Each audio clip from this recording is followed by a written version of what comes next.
Bom, então, primeiramente, boa noite a todos os presentes aqui nessa sala de Meet aí, para a gente fazer a apresentação do projeto tecnológico. Meu projeto é Qualidade de Experiência, né, QE, em Streaming na Prática. E sou orientado pelo professor José Fernando Machado. Um breve roteiro de como é que vai suceder a apresentação. Primeiro vou fazer uma breve introdução, uma fundamentação teórica, depois passando para a metodologia, os testes e a execução, e finalizando com os resultados e a validação. Bom, para começar, assim, eu escolhi falar sobre esse tema porque ele tem muito a ver comigo, né? Meus colegas e professores aí já sabem que eu sou músico, especialista em áudio.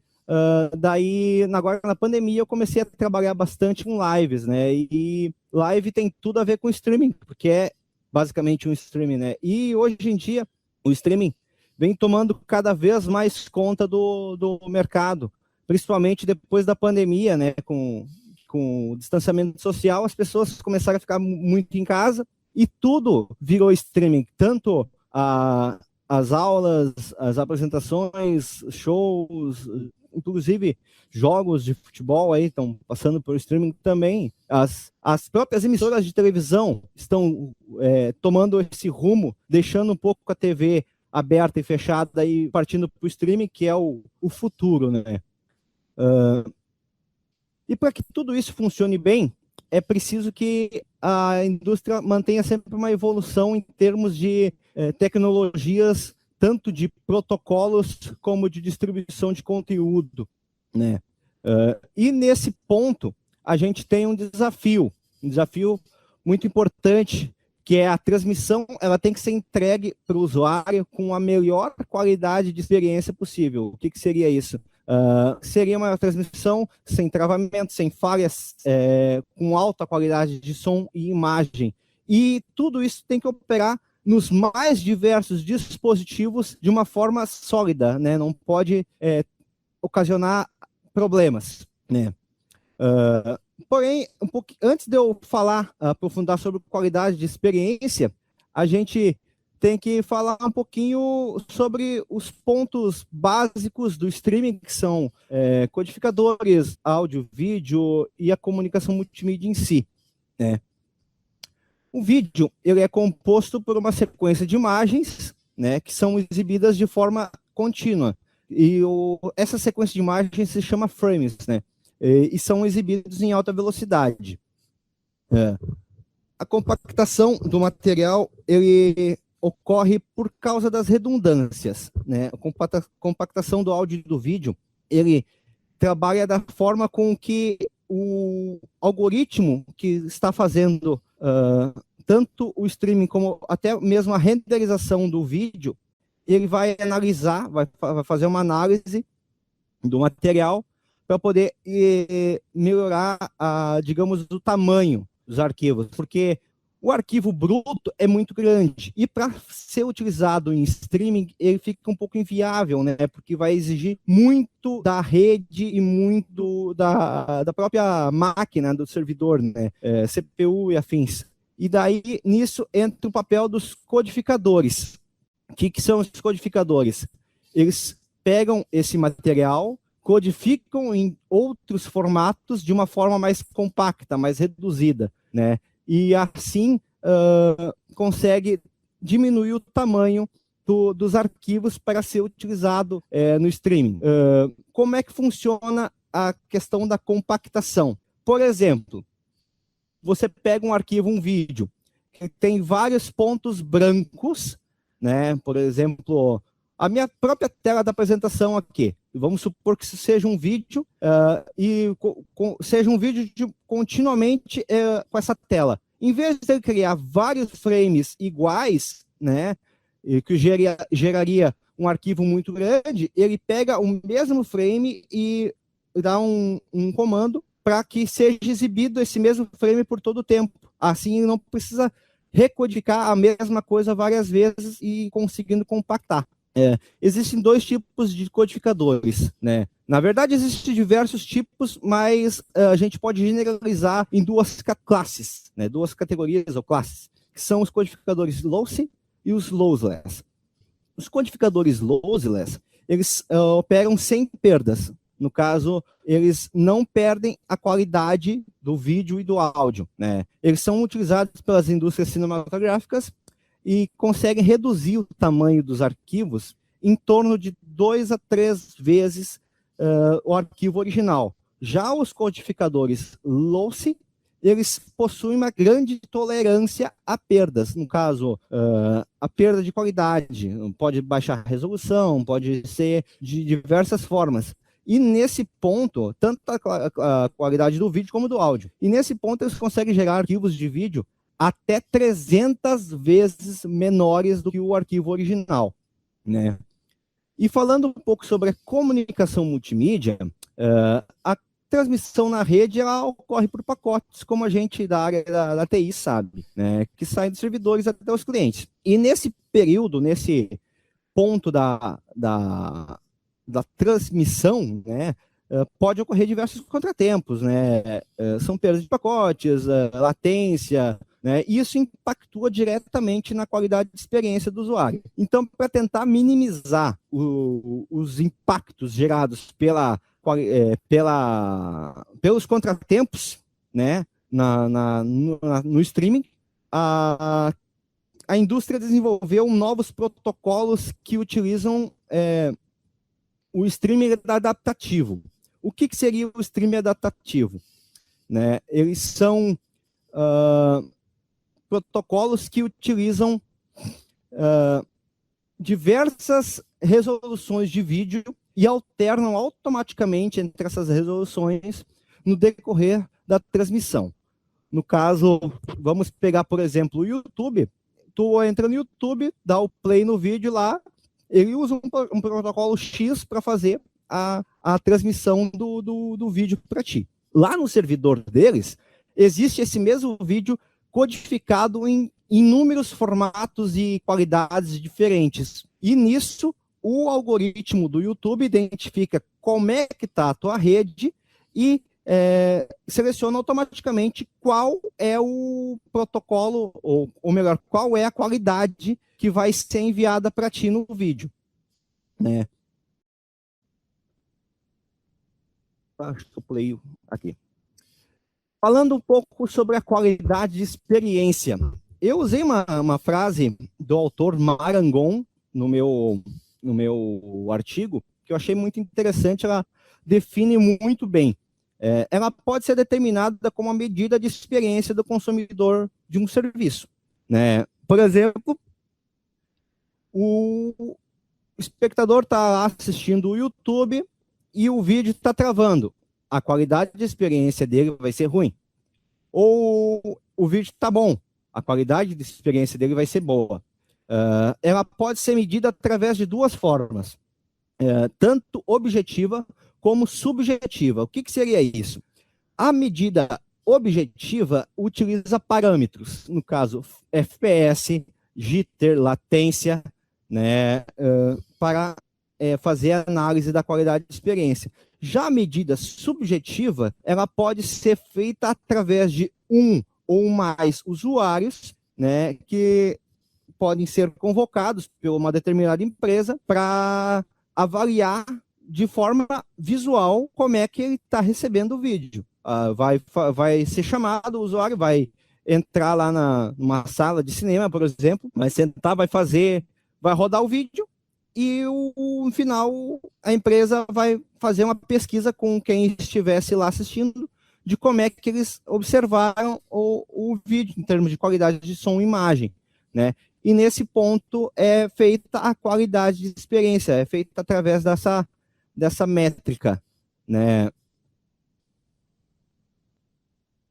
Sobre os protocolos de streaming, existem diversos tipos de protocolos, né? A gente tem o RTSP, a gente tem o HLS, que são os dois principais que eu escolhi para abordar no meu trabalho, né? Também tem o MPEG-Dash, que é um dos protocolos mais utilizados no mercado hoje pelas grandes indústrias como o YouTube, Netflix e afins. Tem o RTP, que é um protocolo auxiliar do RTSP, depois, mais à frente, vou entrar nesse ponto, né? E o RTMP que também opera junto nesse bolo aí. O RTSP, o que seria isso? RTSP é a sigla para Real Time Streaming Protocol. Ele foi o primeiro protocolo de streaming em tempo real desenvolvido pela indústria, né? Ele possui comandos simples: avançar, parar, play, pause, retroceder, gravar, inclusive gravação, ele faz gravação também, né? Se a aplicação tiver suporte. Ele foi registrado na RFC 2326 lá em 1996. E ele é um protocolo responsável pela interação do usuário, ou seja, ele não efetua o transporte dos dados do streaming. Quem transporta os dados do streaming para o RTSP é um protocolo auxiliar. Seria, no caso, o RTP, o DP, também pode ser utilizado protocolo que é proprietário de uma empresa, né?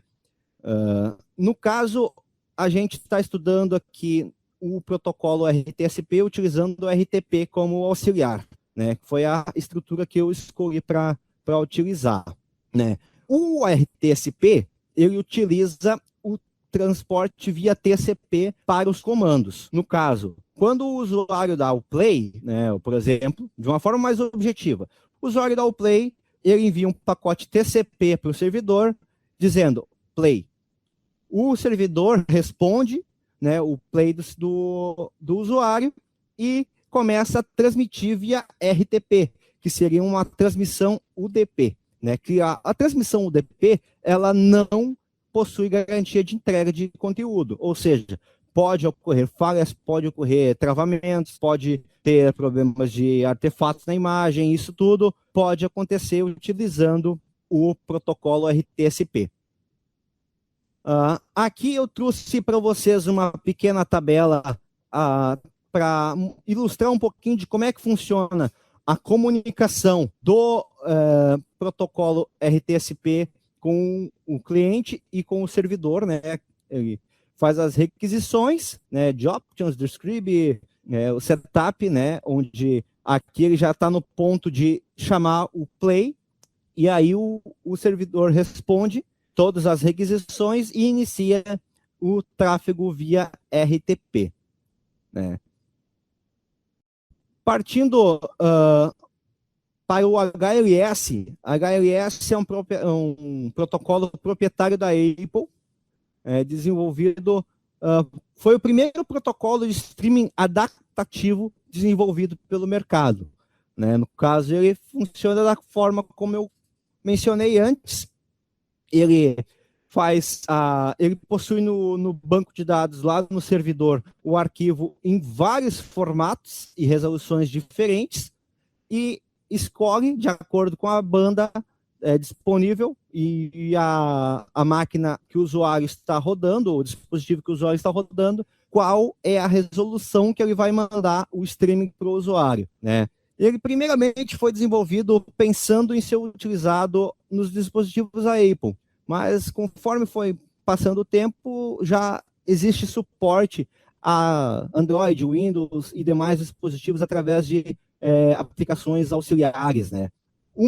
Um ponto importante sobre o HLS, que é uma grande vantagem dele perante o RTSP, é a utilização de um servidor web comum. Apenas você instala um módulo adicional no servidor web que já existe no teu data center e ele vai funcionar, vai transmitir o tráfego de streaming que tu desejar. E ele opera via TCP, né? Ou seja, ele te garante que o teu streaming vai chegar com totalidade ao usuário, né? Não vai ter perdas no meio do caminho, né? Como é que funciona a arquitetura do protocolo HLS?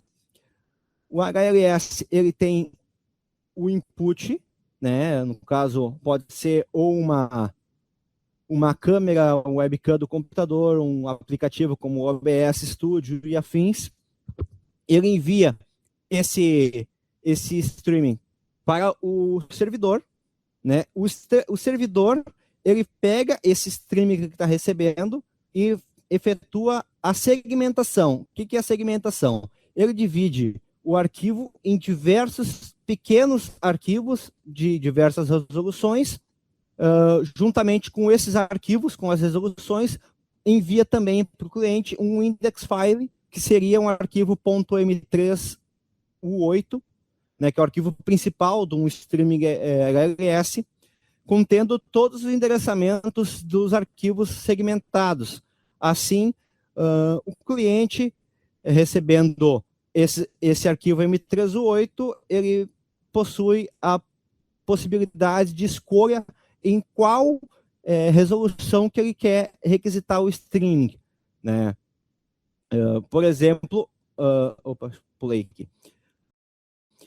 Por exemplo, ele tem segmentação de 10 em 10 segundos em arquivos .ts, né, encapsulados pelo MPEG-2. Aqui eu trouxe para vocês, assim como eu trouxe do RTSP, eu trouxe também uma tabelinha rápida para mostrar a comunicação quando o cliente dá o GET, né, do arquivo .m3u8 para o servidor e as respostas dos servidores. E logo em seguida, ao lado, a gente tem o Wireshark e o printzinho do Wireshark mostrando que após ele requisitar o arquivo teste0.ts, né, já inicia o tráfego TCP do HLS. Falando um pouco sobre a minha metodologia, os testes que eu realizei, né, e a execução. Eu montei um laboratório virtual, né, todo dentro da minha máquina aqui, não é essa que eu estou apresentando, mas uma outra, com o uso do GNS3, né, e também o VirtualBox. No GNS3 configurei 3 roteadores, né, e importei as máquinas virtuais, e a ideia seria simular uma rede com mais de um salto, né, para a gente ter uma proximidade maior do que seria a vida real, né. Claro que isso gera alguns contratempos que depois, mais à frente, eu vou mencionar, né. E eu escolhi para testar os protocolos RTSP e HLS, né. Também utilizei o software Zabbix para fazer coleta de dados, né, de monitoramento de dados. Eu utilizei o VLC como player e também o JPerf, que é um gerador de tráfego, para fazer os testes com tráfego agregado, né. Aqui eu tenho uma ilustração sobre o meu laboratório, né, como é que eu montei com os servidores, os clientes, os switchers, né. Falando sobre como é que seria os testes em si. No servidor, eu armazenei um arquivo de vídeo, um Full HD, de um arquivo de 3 minutos e 26, onde eu utilizei para os testes do RTSP o próprio software VLC. Ele possui uma função fluxo, que nessa função tu consegue fazer um streaming de RTSP ou de diversos formatos. No caso, eu escolhi utilizar o RTSP, né, por ele, e é bem prático, qualquer pessoa pode testar em casa, é bem simples de realizar esse teste, né. E utilizei o perfil de saída padrão do VLC, apenas incrementei um pouco o cache de buffer em 5.000 milissegundos, no caso 5 segundos nos testes com a rede livre e 8 segundos nos testes com a rede carregada, né.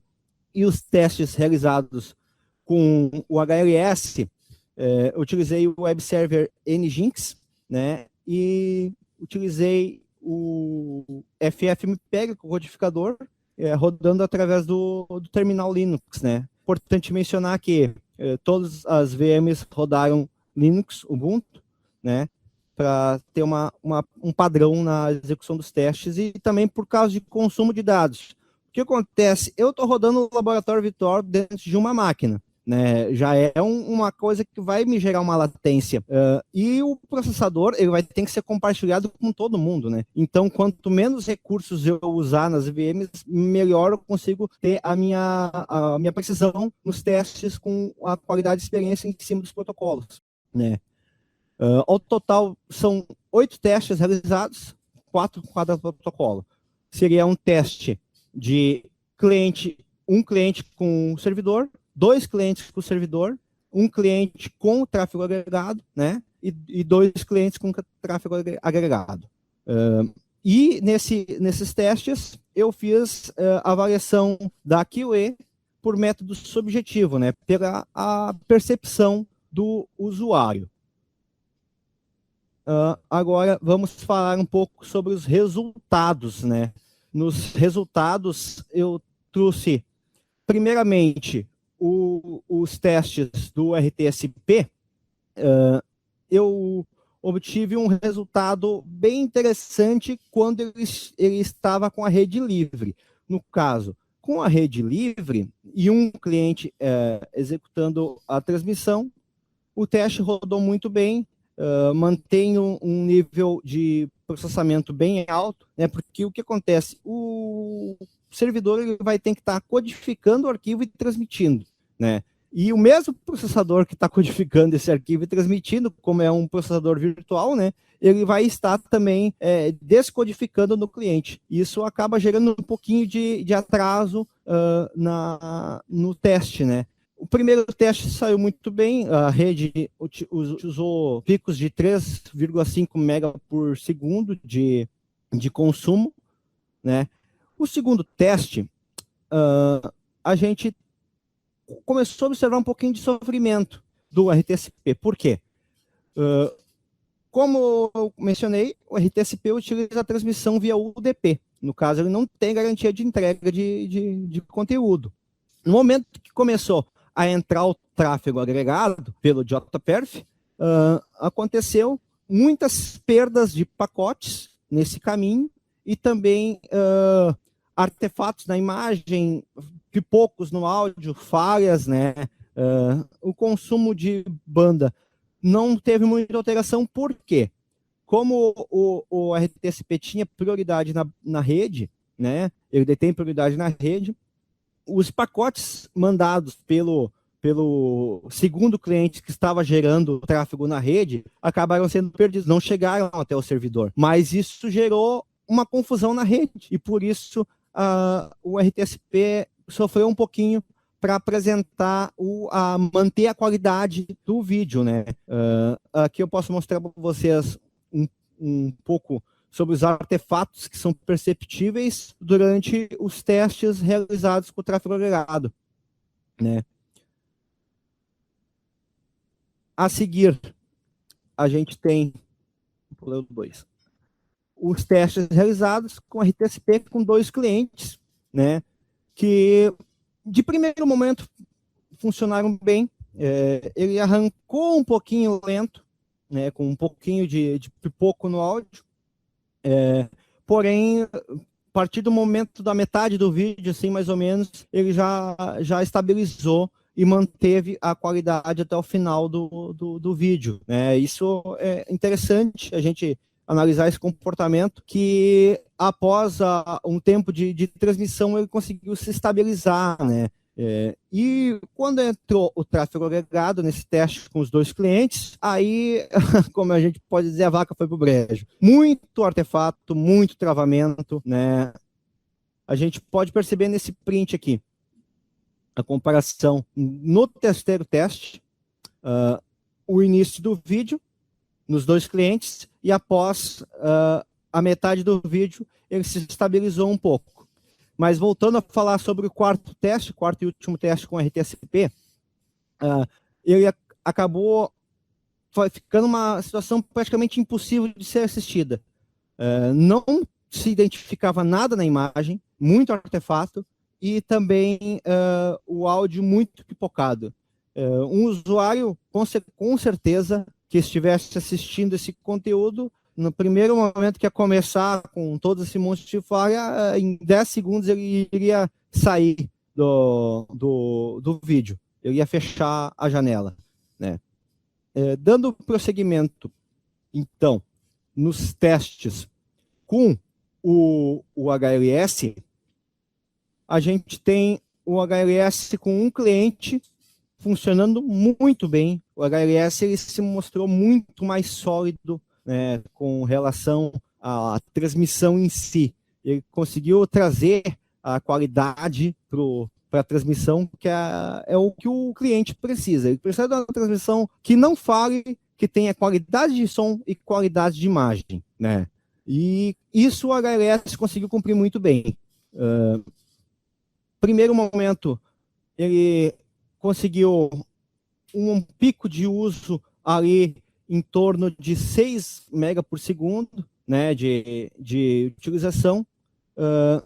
E o que surpreendeu foi o uso de processamento, que no momento que iniciou a transmissão com o FFmpeg codificando o arquivo, um ponto também para ressaltar. Eu fiz os testes realizando streaming em tempo real, com ambos os protocolos, porque seria muito fácil para mim deixar os arquivos já codificados prontos no servidor e só mandar executar. Ele vai executar muito, muito melhor. Então, para trazer um pouco mais de uma comparação um pouco mais parelha entre os dois, eu fiz os dois da mesma forma, executando a transmissão em tempo real, né? Momento que a transmissão iniciou com o HLS, muito uso de CPU. CPU no talo, no talo, no talo, no talo. Isso acaba acontecendo no lado do servidor, pelo fato dele estar codificando o arquivo e mandando, né? O cliente manteve um uso moderado, em torno de 18% aí de CPU, e chegando a picos de 12 mega por segundo de uso de banda durante a transmissão. Um uso altíssimo, né? Porém, a gente tem que levar em conta que a gente está transmitindo um vídeo em Full HD. É um vídeo em Full HD em tempo real. Diferente do HLS, ou melhor, diferente do RTCP, o HLS ele opera via TCP, ou seja, ele garante a entrega dos arquivos. Ou seja, no momento que eu ingressei com o tráfego na rede, eu pude ficar tranquilo porque eu sabia que o meu cliente ia chegar, ia receber todos os arquivos, né? Claro que isso tem um pequeno detalhe. Acaba ocorrendo, como o HLS opera por segmentações, ele acaba gerando um pequeno delayzinho entre o final de um segmento e o início do outro, né? O arquivo ele é segmentado em 10 segundos, né? Cada arquivo 10 segundos. E nisso, final dos 10 segundos do primeiro arquivo, a gente percebe um pequeno delayzinho no início do próximo arquivo. Isso porque o tráfego acabou ocasionando um pouco de conflito ali na rede, né? E como existem as perdas de pacotes, também o HLS compensa enviando novamente os arquivos, né? Por ser TCP. A gente pode notar aqui nesse print, do lado esquerdo da tela, o FFmpeg efetuando ali a codificação e o envio dos arquivos, né, do vídeo, e no lado esquerdo, a máquina virtual do cliente fazendo a execução de forma limpa, sem artefatos, sem problemas. E um fato também é a qualidade de som muito superior para o HLS, enquanto o RTSP ele não é tão focado em áudio, né? Ele é focado mais em vídeo em tempo real, né? Daí ele acaba deixando a desejar um pouco nesse ponto. Agora, nesse teste de HLS com 2 clientes, a gente teve uma característica bem interessante para quem tem um pouquinho de conhecimentos de música, a gente consegue entender. O que aconteceu? No momento que entrou o segundo cliente no streaming, que ele começou a requisitar os arquivos, o segundo cliente começou a requisitar os arquivos, a gente tem uma alteração de pitch no áudio, né? dá para se notar uma entonação um pouquinho mais aguda para o lado do segundo cliente, que é o que estava recebendo os arquivos depois, né? E nisso acaba ocasionando um pequeno desconforto, né? Porque ele não está apresentando o arquivo exatamente como deveria. Ele está apresentando o arquivo diferente do que ele deveria, né? Ou seja, isso acaba influenciando um pouco na qualidade de experiência do usuário, porque um cliente, beleza, rodou bem. O segundo cliente, ele já mudou o áudio, né? Isso não poderia acontecer, teoricamente, mas foi muito perceptível durante os testes aqui. Com 2 clientes na rede, a gente teve picos aí de quase 16 mega por segundo, né? De uso de rede. Já no segundo teste, no quarto teste, na verdade, né, do protocolo HLS, a gente tem a inclusão do tráfego agregado. Nesse teste, o HLS sofreu um pouquinho. O que aconteceu? A gente teve ali um pouco de travamento por causa do tráfego em si. Como eu comentei antes, né, no teste com um cliente de tráfego agregado já teve um pequeno delay. No segundo teste com tráfego agregado, que é com os 2 clientes, o delay aumentou um pouquinho, né? Isso acaba trazendo um pouco de desconforto para o usuário também, porque ele está recebendo todo o streaming, beleza? Só que ele está recebendo esse streaming com falha, e não é o objetivo, né? Ele deveria receber ele sem falhas. E nesse ponto entra uma questão muito importante. O objetivo do HLS seria ter os arquivos hospedados já no servidor. No caso, ele ter o arquivo já pronto para só transmitir, no caso, só efetuar a transmissão. No meu caso, no meu teste, eu estava codificando, segmentando em tempo real e transmitindo. E isso ocasionou um pouco de confusão, porque ele não sabia qual resolução que ele iria fazer. Eu utilizei um profile padrão do FFmpeg para conversão, né, uma biblioteca, o libx64, né, e daí, nesse ponto, ele meio que não conseguiu entregar o que ele deveria entregar, que seria o arquivo com uma resolução um pouquinho menor e sem travamentos, né? Mas não foi o que a gente encontrou durante o decorrer do teste.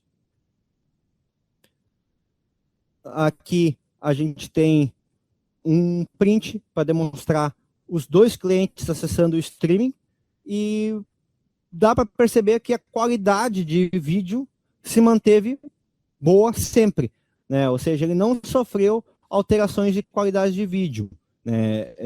Isso, por um lado, é bom, porque daí o cliente vai estar sempre recebendo um vídeo legal para poder assistir.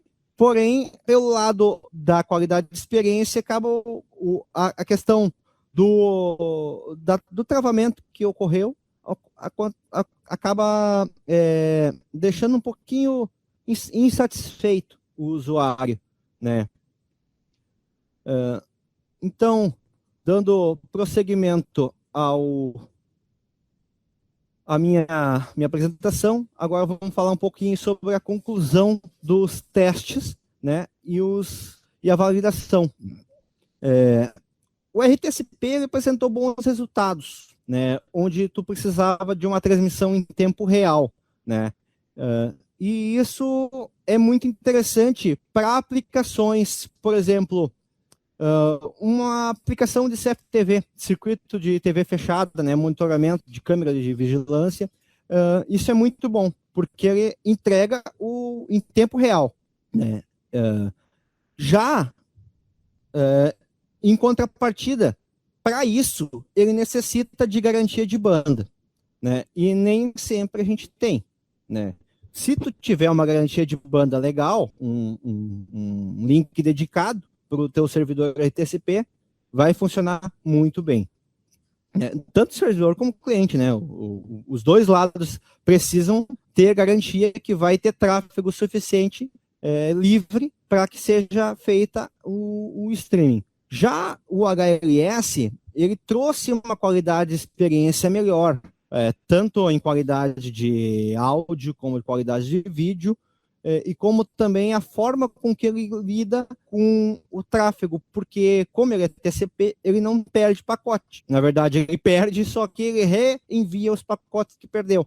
E nisso, o usuário que está em casa assistindo, ele não perde nenhum trecho daquele vídeo, né? Fica armazenado em buffer e vai sendo executado conforme vai rolando aí a transmissão, né? Importante a gente comentar também que o RTSP, nos momentos que ele não teve a garantia de banda, ou momentos que ele foi mais exigido, ele começou a apresentar muitos artefatos, né? E nisso seria para o uso doméstico, no caso, para o uso ao cliente final, isso seria um pouco ruim, digamos assim. Nesse ponto, o HLS foi bem melhor que ele. Um pouco dos desafios que foram encontrados durante esse projeto. A gente tem bastante latência de rede por estar trabalhando com laboratório virtual. Por exemplo, eu estava rodando o GNS3, que simulava os roteadores, e mais os VirtualBox, que simulava os sistemas operacionais. E nisso, a gente estava tendo um ping altíssimo de um ponto a outro. Um ping de mais de 70 milissegundos, né? Isso acaba sendo prejudicial para a rede em si, né? Para o tráfego na rede em si. E também, um outro ponto é a CPU compartilhada. Como eu não executei o teste em cima de um servidor propriamente dito, né? Eu executei em cima de uma máquina normal, convencional. A mesma CPU, os mesmos núcleos que estavam rodando o meu sistema host, estariam rodando também a simulação dos roteadores, a simulação das máquinas virtuais, fazendo a codificação do vídeo, decodificação do vídeo e reprodução, né? E isso acaba prejudicando um pouco o andamento do teste, né? Porém, eu creio que a gente chegou em resultados sólidos durante a execução desse projeto. E, a princípio, eu agradeço já novamente a presença de todos e deixo aí aberto o tempo agora para as perguntas, dúvidas, choros e lamentações, como diz o Fernando.